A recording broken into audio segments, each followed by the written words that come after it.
Assalomu alaykum aziz hamyurtlar. Mana navbatdagi Moskva Toshkent направленияsi birinchi reysimiz xudo xolasa chiqib ketyapti. Kimdan keyin Moskva Toshkent направленияsi shunday komfortabilniy davlat tomonidan qo'yilgan reysli avtobuslarga ketmoqchi bo'lsa, ishonchli nomerlar ekranda turibdi azizlar. Tanlovda adashmagan yurtdoshlarimiz mana xudo xolasa chiqib ketmoqda.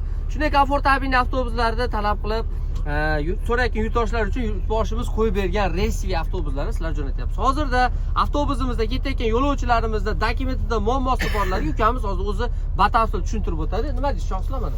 Dokumenti yo'q vatandoshlarimizga yo'lda расходda bo'ladi, чтобы bez deport, bez zaplet ketishligi uchun. Gapiring. Mikrofon qo'lmagan aka. Ha, yo'q. Ha, yo'lda voditelimizga to'lov qiladi, voditelimiz yordam berib chiroyli qilib olib ketadi. Granitsaga borganda, Rossiya bilan Qozog'istonning granitsasida 300 rubl расход qiladi, чтобы bez depot, somkalari tushmasligi uchun, tutmasligi uchun, bez o'chirib chiroyli bo'lib o'tib ketishligi uchun. Aziz hamyurtlar, mana xudo xolasa avtobusimiz полностью bo'ldi va chiqib ketyapti. Somkalarda hech kim sizlardan pul olmadimi? 300 rubldan tamojiy расход faqat somkalar uchun, o'zinglar uchun, o'zinglarning vaqtinglar ketmasligi uchun. Dokumentda muammosi borlar, shohsizlar aytganidek 5000 rubldan kimda dokumentda muammosi bo'lsa, voditel yig'ib oladi, javob qilib olib ketadi. Chiroyli qilib olib ketadi. Azizlar, shunday sharoitlar qo'yib bergan yurtboshimizga rahmat. O'zinglar nima deysizlar? Yaxshimi? Bitta qarsaklar olinglar.